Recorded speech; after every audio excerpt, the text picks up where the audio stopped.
Hello, and welcome back to biology. Today we want to talk about reproduction, and we want to really talk about the differences between asexual reproduction and sexual reproduction. How do those work? What do they mean? What are the outcomes? How does that affect population growth and the way the population looks? So let's start, though, with asexual reproduction, because this is how it all does start.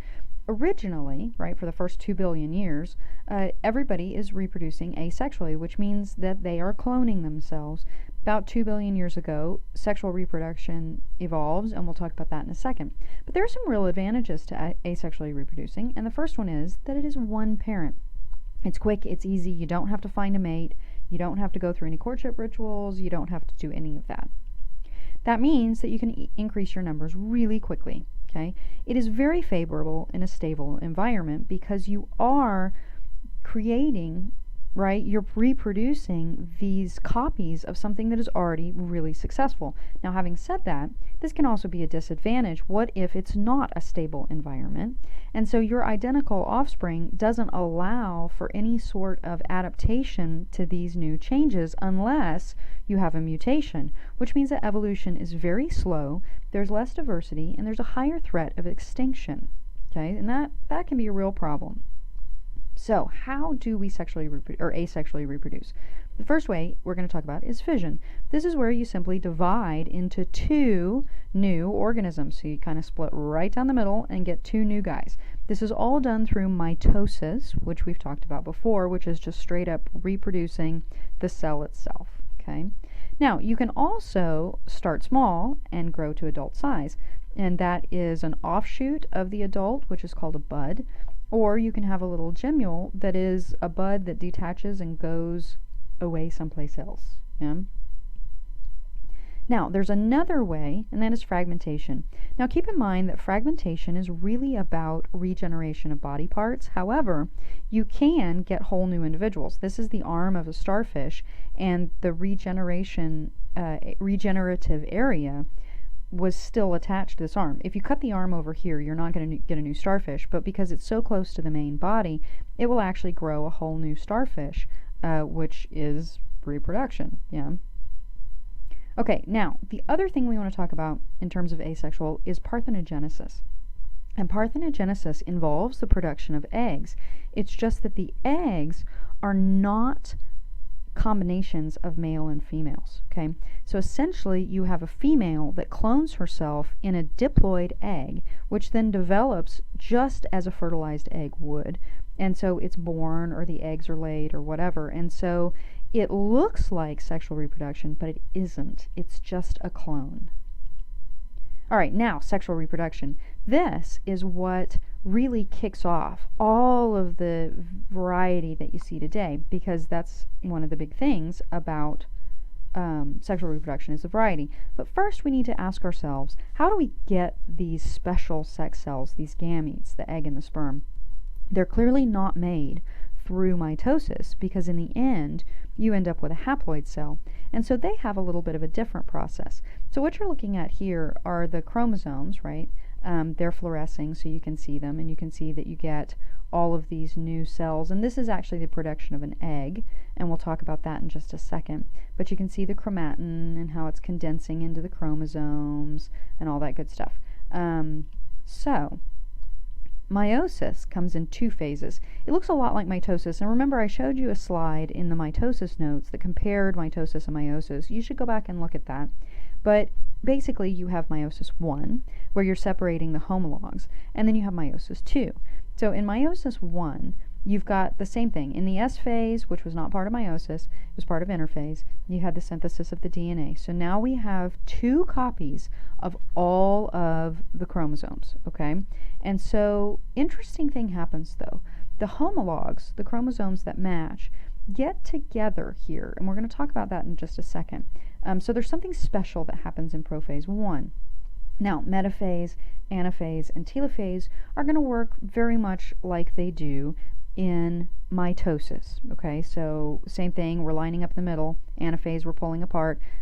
Here the spindle apparatus is forming and attaching to centromeres, and then the spindle apparatus is pulling them apart in anaphase after they've lined up in metaphase, and then telophase, you're going to start you're going to start cytokinesis here, and then you're going to finish it through telophase, where now, here's the catch. Nuclear envelopes do not form in telophase 1 of meiosis, okay? It's going to happen in telophase 2. So this is just where they kind of move back into their different cells, right? But now we've got 2 daughter cells, okay? Now, remember that chromosomes are that coiled up DNA, and when we look at the complement of chromosomes, this actually happens to be a karyotype. A karyotype is a showing of all of the chromosomes in a particular individual or species, or individual of a species, whatever. But this is an individual. It is a woman, because you can see that the sex chromosomes here will have 2 X's. If it was a male, you'd have an X, and then a Y looks a little bit like that. And so you have a small one. But these are all the chromosomes, and you can see you've got 1 of each, and they match. Okay. Now, they may have different alleles on them, as we talked about when we were talking about genetics and things like that, but they are homologous. Okay. Now, so back to this. You can see that you're doing the same things. Okay. Now, which of the following is not a way that sexual reproduction introduces variety? By faithfully reproducing each parental diploid cell, by producing gametes with different combinations of parental chromosomes, by allowing recombination of alleles on a chromosome, or by allowing the combination of chromosomes from 2 different individuals. Well, we do know right off the bat, that if you're thinking about this, we do know right off the bat that we have 2 different individuals. So you can cross out number 4 right now.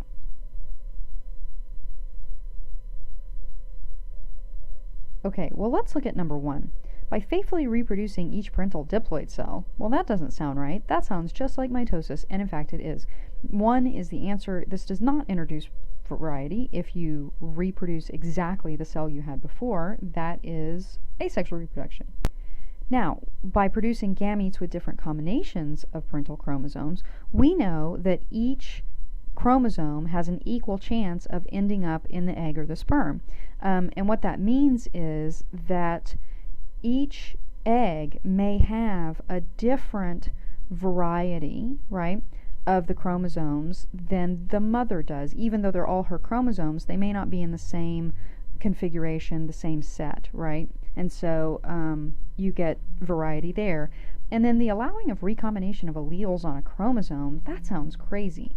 Well, that is called crossing over, and this is the special thing that happens in prophase 1 that does not happen in mitosis, and that is those homologous chromosomes will line up next to each other, and their little arms will form what are called chiasma, and these are crosses, you can see here, and they will exchange the DNA, and so you end up with a recombined chromosome. Right, or recombined chromatid, actually, is what you've got there. So crossing over is another form of recombination, and it gives you a different variety of alleles per chromosome, okay?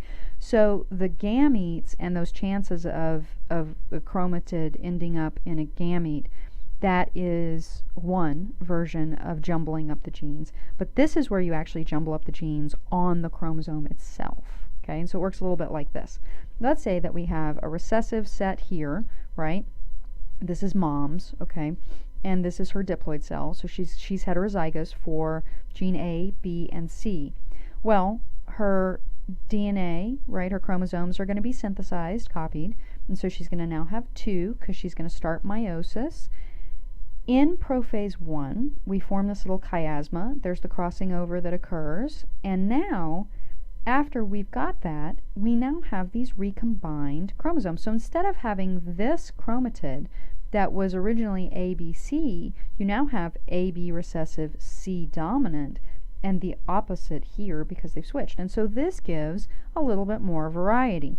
And each one of these has an equal chance of being in a gamete. So let's say if you get this gamete, right, becomes the offspring, and then we've got another chromosome from dad, you've got already a difference between the original chromosomes of the mother. That was crossing over. Okay, now once we've done all of that, and we've gone through telophase 1, we're going to move into prophase 2. There is no S phase. We do not go back into interphase. There's no S phase here, and so DNA is not duplicated again.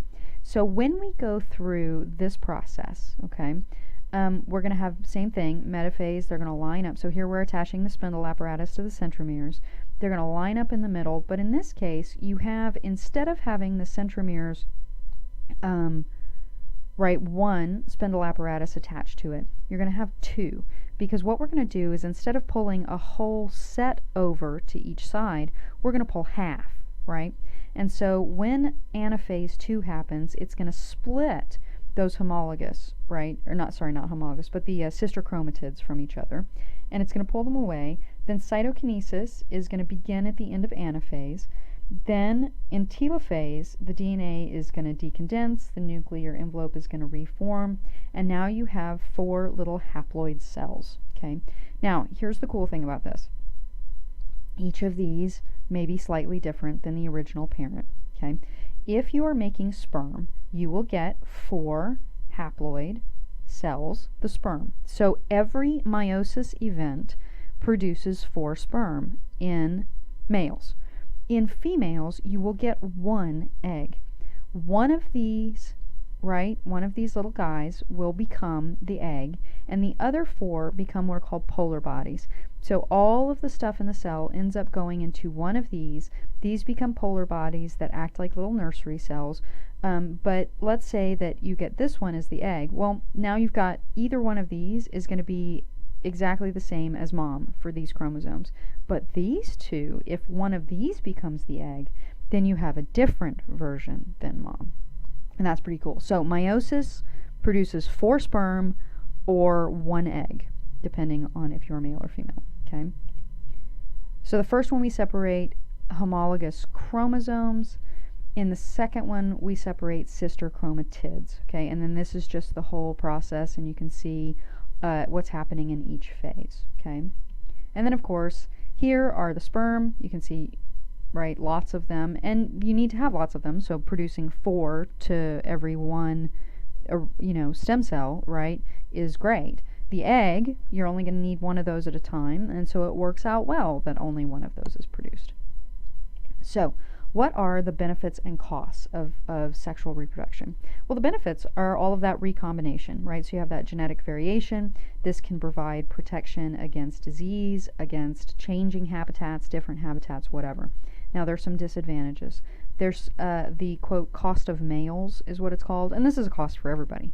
But an individual only transmits half of its genome to the next generation, and so there's only a max of 50% relatedness to each parent, and so there's this idea that you have, it's great, but it's not an exact copy, okay? And so that's considered a cost. The cost of females, by the way, is something we'll talk about later, and that has to do with the energy investment. So not only are you only transmitting half, but now you have this whole energy investment that you have to put into it too. And we'll talk about that when we talk about parenting. So there is a cost of females too, but it's more involved, yeah? Now the other thing too is that you have to search for mates and do all of these things.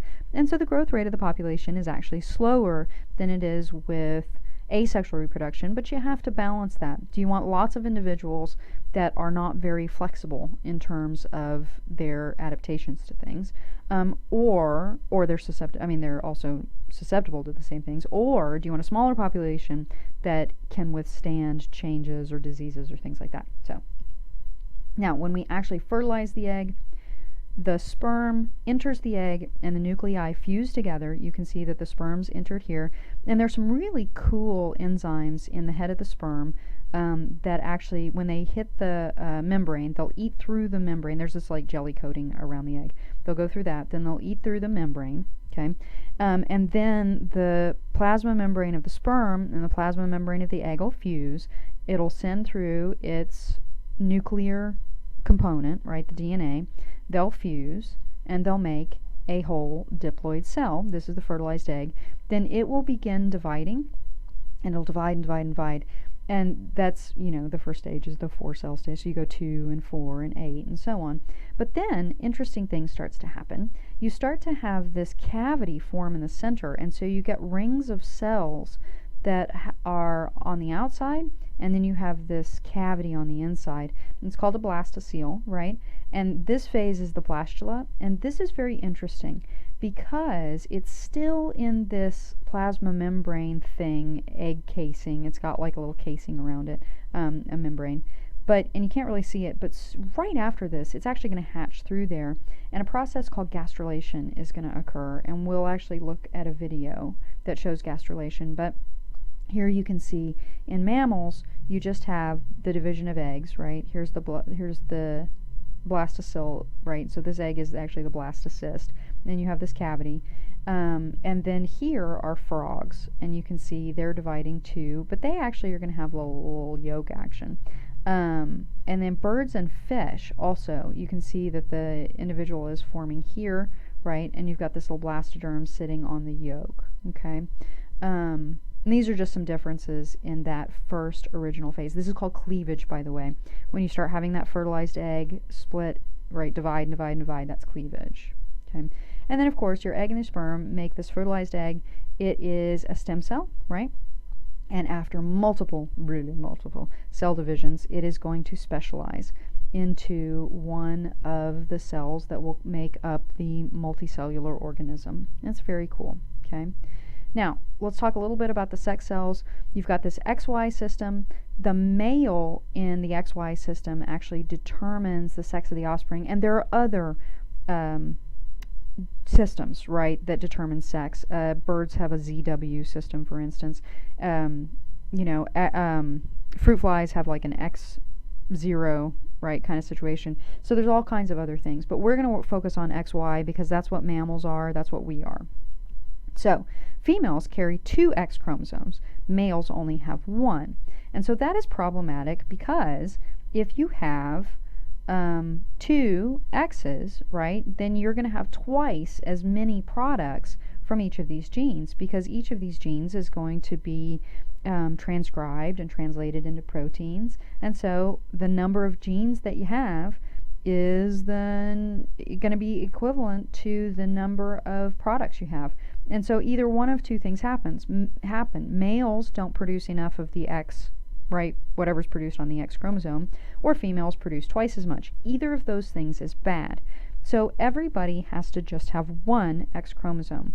And so what happens is that in these, randomly, one of the X's is turned into what's called a bar body, and it becomes highly condensed and methylated, and so it's all inaccessible to transcription, okay? So none of these genes can be read.